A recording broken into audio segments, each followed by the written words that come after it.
New cards, PogChamp, new cards, PogChamp. It's time for us to talk about deck build pack crossover breakers.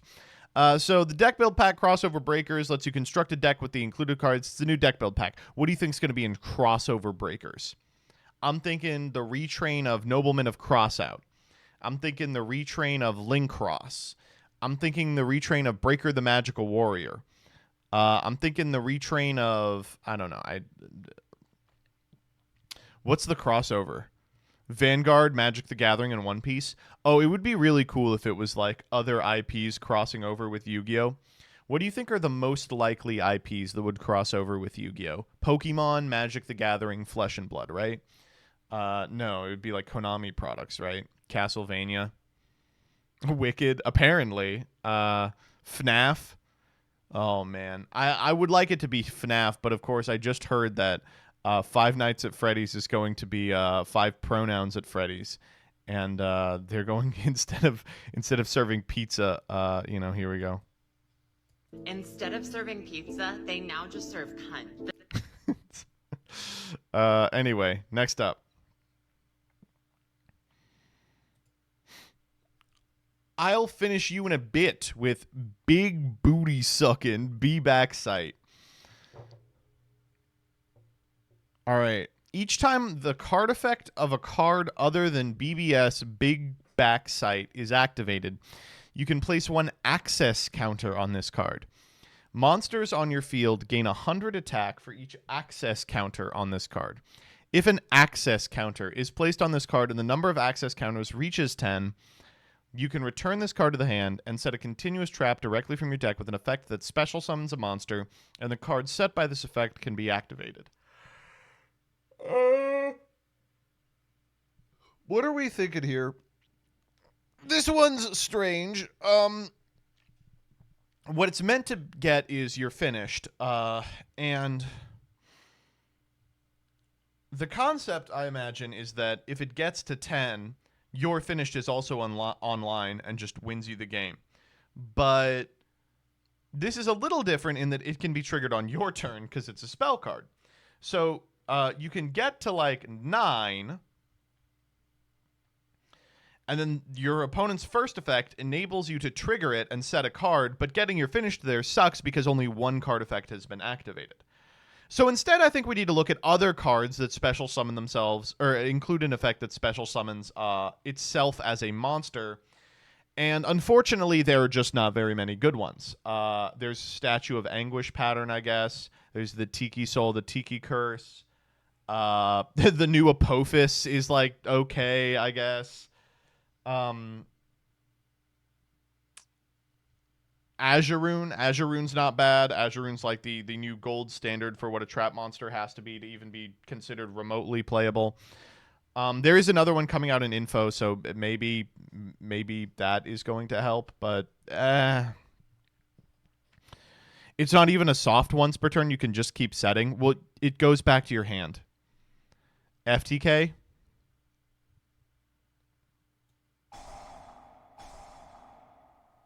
All right, let's see it.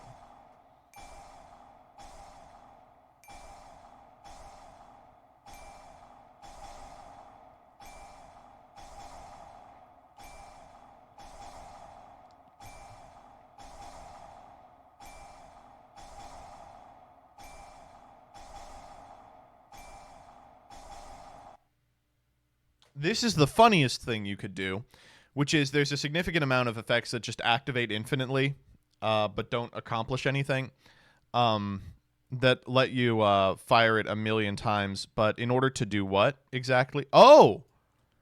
In order to summon your whole deck because it can be activated the turn it's set. Okay.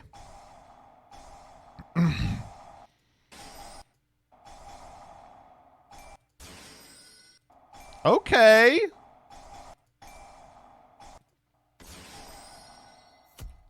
Now, this may shock you. I think this is okay. I think you're allowed to play an FTK that requires you to find this card, resolve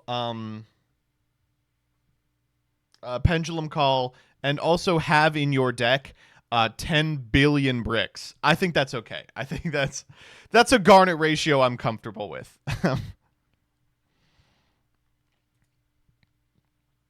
BBS means both the slang "be back soon," but also bulletin board, the most infamous of which is 4-channel and 2-channel. I've never even heard of that, and are the most popular means of anonymous communication in Japan. I mean, that's probably true, right? But like setting the bar pretty low by saying anonymous communication. What's the other who else is even in that category? I miss forums. Every day I miss forums a little more. The forum version of this card triggers after 1, and you just get like 100 people named like Mario Gamer 87 being like, you need to kill yourself. Newgrounds used to have a BBS. The thing,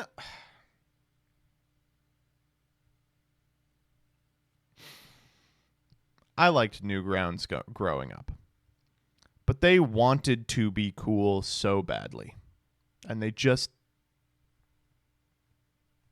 weren't.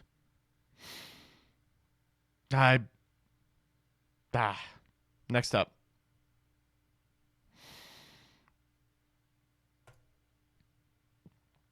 Okay, so these are the new guys that are in info. They're just like free agents. Are we calling them free agents now? Is this what we call cards that aren't part of an archetype? Free agents. Broomy.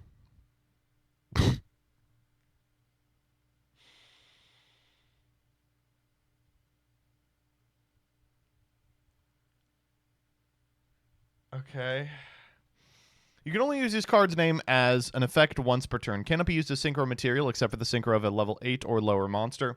Reveal this in one other card in your hand. You can't special summon from the extra deck or declare attacks for the rest of the turn except with synchros. Special one of the revealed monsters, banish the other. This card's not good, but it does look kind of like a Pajama Sam character. Like, hold up. Let me...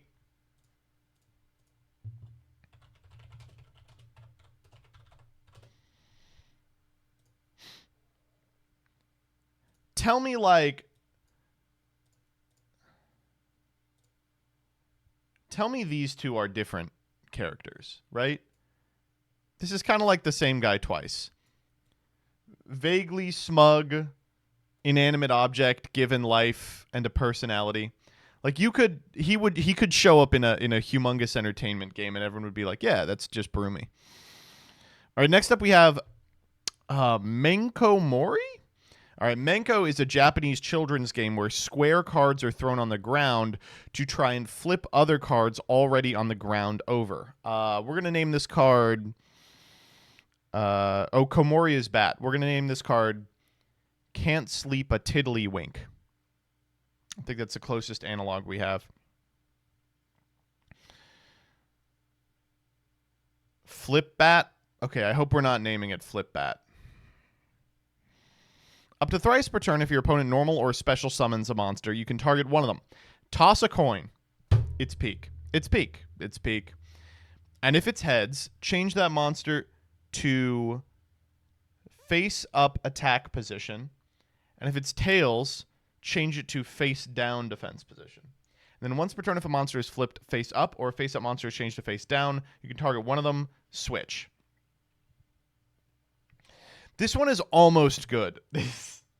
It's almost like an actual good card. But unfortunately, if your opponent summons a monster in face-up attack position and you flip a heads, nothing happens. You can't correct it. Damn. Otherwise, it would be fun. That's why you get 3 chances. No, well, you can't... you can't use it twice on the same monster. Next up is Malipard.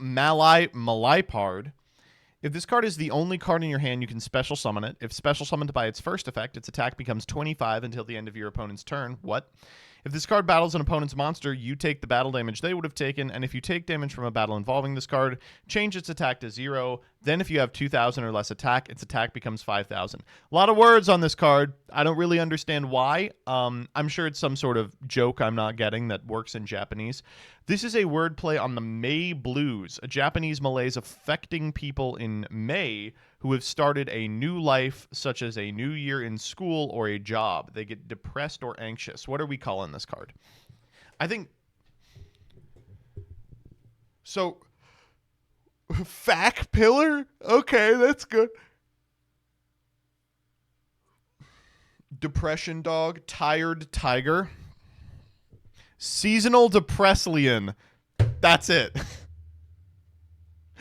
That's it. That's the one. Seasonal Depresslian.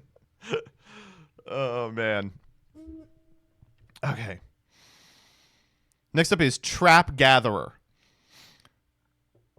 The equipped monster gains 400 attack for each trap in your graveyard. After damage calc, when it destroys an opponent's monster by battle or inflicts battle damage, you can send this card to the graveyard, set a trap from your graveyard. If a face-up trap you control will be destroyed by a card effect, banish this card you control instead. Terrible. Awful. I do like that, yeah, Chad has figured it out. The contraption has finally been printed on a card. This shit is a doohickey, a Kids Next Door style weapon. This is actually, we were talking about earlier, the backyard scientist guy. This is what his looked like. It is, and it looks about as safe and about as good. And finally, Interdimensional Matter Translocator. Oh, man. Even the locators are becoming trans. This is actually a callback to what? Interdimensional Matter Transporter.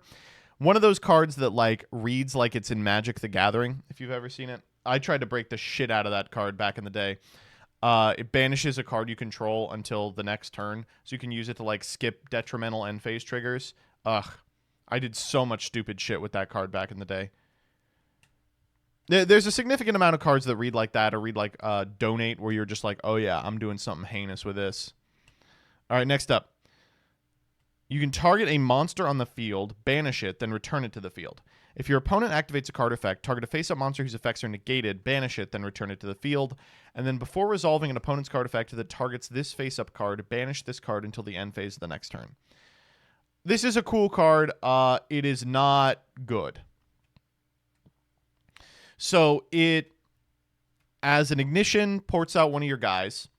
Then if your opponent has negated one of your guys in a new chain afterwards, you can banish your guy and bring it back, which turns its effect back on.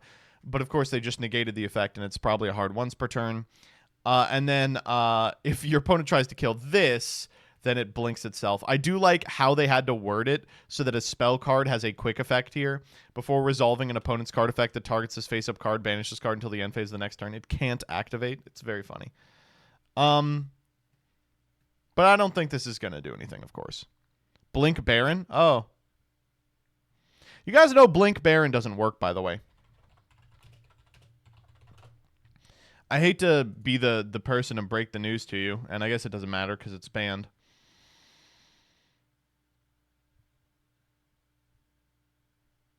But didn't you know that despite being a once per while this card is on the field, this card says you can only use the previous effect of Baron to Fleur once per turn. The negate is still a hard once, even though, like, it's crazy. If they lead on Imperm Baron, well, they'll never do that if you have this up unless they haven't read the face-up card. You know, actually... Next up. It's time for a magic show with Top Hat Hair. All right, so this guy is scary. He's an illusion. And as we all know, Chimera principles apply. What it requires for an illusion monster to be good, way different than what it requires for other monsters to be good. Illusion monsters can be good with almost nothing. You can only use the first and third effects of this card's name each once per turn. If this card is link summoned, this is a generic, you can set a continuous trap from your deck that has an effect that special summons itself as a monster. Also, this card cannot be used as link material this turn. If this card battles a monster, neither can be destroyed by that battle. If this card in the spell and trap zone is summoned to the monster zone, you can target a spell or trap your opponent controls, destroy it. Well, that's interesting.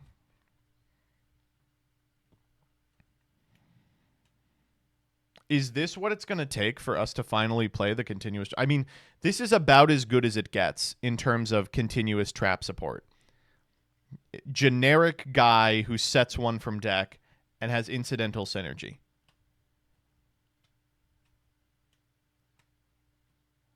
And then we have Kagebushi, which is Silo Hat. Incredible name. More of this shit, please. Special summon this card as an effect monster with these effects. If it's special summoned, you can target face-up cards your opponent controls up to the number of illusions you control. Negate their effects until the end of the turn. If this card battles a monster, neither can be destroyed by that battle. Whoa. Are you fucking with me? Wow.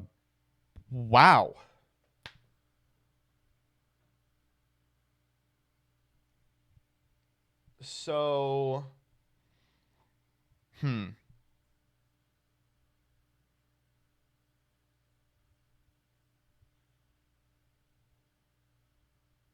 Okay, so this doesn't work exactly the way you want. It's not an Omni negate. It negates in a new chain. So Dimax is true. It is one of the new negates that sucks. And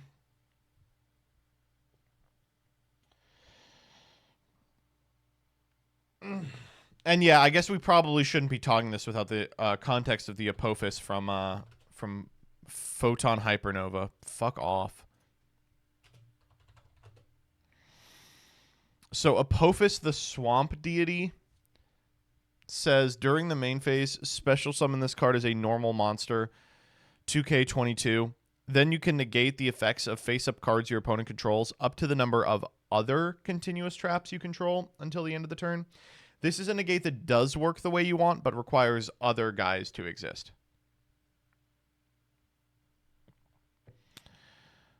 So there is a possibility that this enables maybe not a... I would probably not say like a trap monster deck, but a deck that plays trap monsters, if that makes sense. Like maybe you play like this can search paleos, right? Maybe you play like a significant amount of paleos in like a tier deck. And maybe you splash for this card and the new Apophis. It can't search paleos? Really? Continuous trap. Yeah, you're right.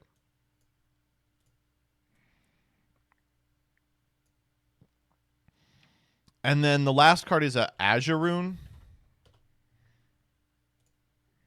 Once per turn, when your opponent would special summon a monster while this is in your monster zone, send to the graveyard a continuous trap in your monster zone, special summon from the spell trap, negate the summon, and destroy the monster. So, like, these are, like, the only three good ones. So you would play, like, Silahat, New Apophis, Azurune, and then an engine that allows you to consistently get to Kagahushi. Yeah, something's coming up here.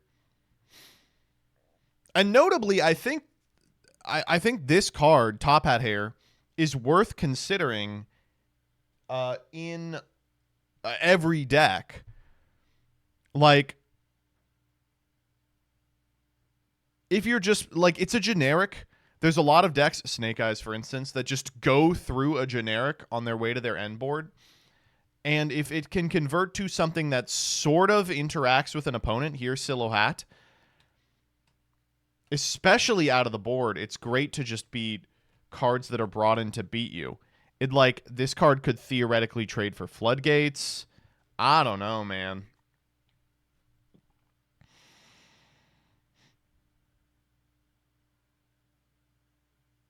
It's got me thinking about it. Can't be used as link material the turn you use the effect. Okay, well then it would have to be like the last thing you do. But again, that's also completely fine. I don't know. This card, unlike any of the other shit we read today, I think has implications.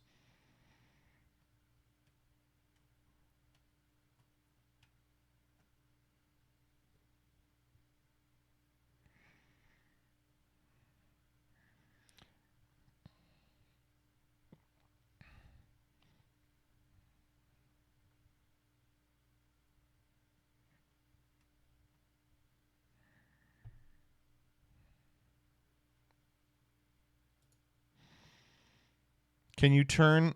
What is this? Can you turn the summon... Can you summon the set monster the turn it's set? No.